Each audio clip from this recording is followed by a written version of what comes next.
नमस्कार विद्यार्थी मित्रांनो, आपला नवोदयचा अभ्यास चालू आहे. त्यातला उतारा 10वा उतारा 10/2021ला आला होता बघा, तेव्हाच्या परीक्षेमध्ये. तर उतारा आपण चांगल्या प्रकारे पहिले वाचून घेऊ. नवोदयचा सगळ्यात सोपा भाग म्हणजे कोणता असेल तर उताऱ्यावरचे प्रश्न, कारण उतार्यामध्येच त्याचे सगळे उत्तरं दिलेले असतात. फक्त आपण प्रश्नांचे उत्तरं त्या उतार्यामध्ये शोधायचे असतात. त्यामुळे उतारा चांगल्या प्रकारे पहिले पटकन वाचून घ्यायचा, जास्त वेळ नाही घालायचा आणि समजून घ्यायचा आणि मग वाचायचा. तुम्ही कधी रस्सी खेच हा खेळ खेळला आहात? हा एक रंजक खेळ आहे.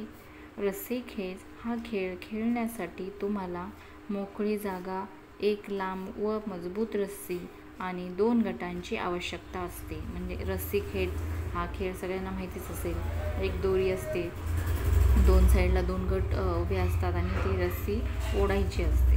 ठीक आहे. रस्सी खेच खेळण्यासाठी मोकळं ठिकाण असायला पाहिजे. मोकळ्या ठिकाणी आपण हा खेळ खेळू शकतो आणि त्याच्यासाठी एक मोठी रस्सी म्हणजेच दोरी घेतली जाते, लांब आणि मजबूत असायला पाहिजे आणि 2 गट त्याच्यासाठी आवश्यक असतात. खेळ तेव्हाच रंगतो जेव्हा दोन्ही गट एकसारख्या ताकदीचे असतील आणि जेव्हा खेळण्याची मजा केव्हा येईल, जेव्हा दोन्ही साईडला सारखे गट असतील. म्हणजे एका साईडला कमजोर आहेत आणि दुसऱ्या साईडला खूप मजबूत सगळे आहेत खेळणारे, असं नाही. दोन्ही साईडला काय पाहिजेत, एकसारख्या ताकदीचे गटातले व्यक्ती असायला पाहिजेत. दोन्ही गटांच्या मधोमध एक रेष आखली जाते. जो गट रस्सीसोबत ओढला जाऊन रेषेच्या पलीकडे खेचला जातो तो गट पराजित होतो. म्हणजे त्या दोन्ही गटाच्या मधोमध एक रेष आखलेली असते. कडून किंवा कशाने पण एक रेष आखतात दोघांच्या मध्ये, आणि जो गट रस्सीसोबत ओढला जाऊन रेषेच्या पलीकडे खेचला जातो, म्हणजे ज्या दुसऱ्या साईडला खेचला जातो तो काय होत असतो, पराजित होतो म्हणजे हरतो. गटातील सर्वात ताकदीच्या खेळाडूने रस्सीच्या शेवटच्या टोकाला घट्ट पकडून ठेवणे आणि सगळ्यांनी मिळून रस्सी खेचणे गरजेचे असते. आता हा खेळ खेळताना गटातील सर्वात ताकदीच्या खेळाडूने काय करायला पाहिजे, शेवटचा टोक जो आहे, एकदम दोरीचं लास्टचं टोक, त्याला घट्ट पकडून ठेवणं गरजेचं असतं. कारण त्या लास्टला जर जोर लावून घट्ट पकडून ठेवलं तर बाकीचे सगळ्यांना जास्त ताकद लावायची गरज नसते आणि बाकीचे सगळ्यांनी मिळून ती रस्सी खेचणं याच्यामध्ये खूप जास्त गरजेचं असतं. फक्त एकट्याचंच काम नाही, सगळे जे गटामधले जे खेळाडू आहेत त्यांनी सगळ्यांनीच रस्सी खेचणं गरजेचं असतं. खेळण्याच्या जागेवरील दगडधोंडे बाजूला काढून टाकले पाहिजेत, नाहीतर दुखापत होऊ शकते. आणि खेळताना मोकळं मैदान असायला पाहिजे आणि त्या ठिकाणी खडे दगडं असायला नाही पाहिजे. म्हणजे असले तरी सगळ्यांनी काढून टाकायचे आणि मग त्या ठिकाणी खेळ खेळू शकता. म्हणजे इतरांनाही त्याचा त्रास होणार नाही, खेळाडूंना कुठलाही त्रास होऊ नये याची काळजी घ्यायची. अशा प्रकारे हा उतारा दिलेला आहे. उतारा चांगल्या प्रकारे वाचून घेतला, मग प्रश्न पाहायचे. त्या प्रश्नांचे उत्तर आपल्याला या उतार्यामध्येच दिलेले असतात, त्याच्यामुळे उतार्यामध्ये चांगल्या प्रकारे ते शोधायचे. 1 नंबर आहे बघा प्रश्न, रस्सी खेच रिकामी जागा आहे. काय आहे रस्सी खेच? नंबर 1 युद्ध, B 1 रस्सी, C 1 खेळ आणि D 1 भांडण. रस्सी खेच हे काय आहे, आपण आता पहिलेच पाहिलं बघा. रस्सी खेच हा खेळ आहे. ठीक आहे. एक खेळ खेळला आहेत का, आपल्याला पहिलाच प्रश्न विचारला आहे. म्हणजे हा काय आहे, एक युद्ध आहे का, नाही. एक रस्सी नाही, एक खेळ आहे. म्हणजे याचं उत्तर येईल पहिल्याचं ऑप्शन नंबर C 1 खेळ आहे.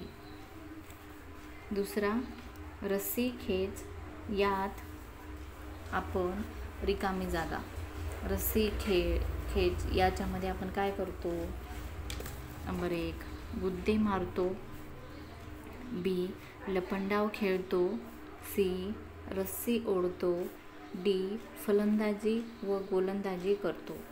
रस्सी खेच या खेळामध्ये काय केलं जातं, गुद्दे मारतात का, लपंडाव खेळतात का, नाही, तर C रस्सी ओढतो. याच्यामध्ये जी रस्सी असते, दोरी असते, ती रस्सी ओढली जाते आणि अशा प्रकारे तो खेळ खेळला जातो. म्हणजे दुसऱ्याचं उत्तर येईल C रस्सी ओढतो. प्रश्न 3, रस्सीच्या शेवटच्या टोकाला पकडून ठेवणारा गटातील रिकामी जागा खेळाडू असतो. रस्सीच्या शेवटच्या टोकाला पकडून ठेवणारा गटातील जो खेळाडू आहे तो कसा असायला पाहिजे? ए. सगळ्यात उंच, बी. सगळ्यात ठेंगणा, सी. सगळ्यात ताकदीचा आणि डी. सर्वात तरुण. काय आवश्यकता आहे बरं या खेळामध्ये? शेवटचा जो खेळाडू असेल तो कसा असायला पाहिजे? उंच असायला पाहिजे का? उंच असून त्याचा काही फायदा होईल का? काहीच होणार नाही. सगळ्यात ठेंगणा म्हणजे बुटका असला तरी काही फायदा होणार नाही. तर सगळ्यात ताकदीचा म्हणजे याचं उत्तर येणार आहे सी. सगळ्यात ताकदीचा असेल आणि तो शेवटच्या टोकाला असेल दोरीच्या, तर त्याला जास्त ताकद लावेल तो आणि त्याच्यामुळे ते जिंकू शकतात. तर याचं प्रश्न क्रमांक 3चं उत्तर येईल ऑप्शन नंबर सी. सगळ्यात ताकदीचा खेळाडू असतो. 4. जो गट मध्यरेषेच्या पलीकडे ओढला जातो तो गट रिकामी जागा असतो. जो गट आता मध्यरेषेच्या पलीकडे ओढला जातो, आता मधात रेषा मारलेली आहे आणि त्या रेषेच्या म्हणजे स्वतःचं जे ठिकाण आहे त्याच्या दुसऱ्या ठिकाणी जातो, ओढला जातो, दुसऱ्या गटाच्या तिकडे ओढला जातो किंवा रेषेच्या पलीकडे ओढला जातो, तर तो काय होतो? गट यशस्वी होतो, बी. पराजित होतो, सी. विजयी होतो, डी. पुन्हा संधी मिळते. तर याचं उत्तर असणार आहे बी. पराजित होतो म्हणजे हारतो, कारण ते त्यांच्या गट काय झाला आहे दुसरीकडे ओढला गेला आहे, दुसऱ्या गटाकडे किंवा त्या रेषेच्या पलीकडे ओढला गेला, म्हणून तो पराजित होतो म्हणजे हारतो. प्रश्न 5, तुम्ही हे रिकामी जागा आहे.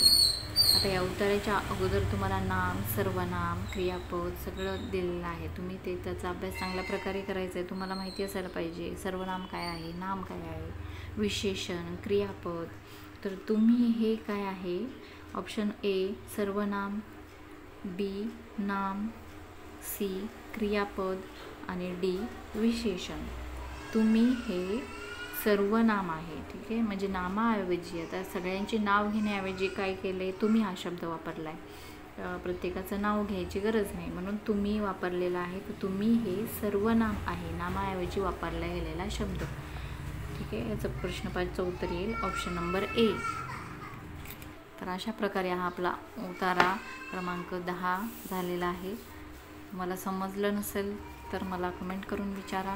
व्हिडिओ आवडत असेल तर लाईक करा, व्हिडिओला शेअर करा, जास्तीत जास्त सर्वांना त्याचा उपयोग झाला पाहिजे. व्हिडिओ बघितल्याबद्दल धन्यवाद.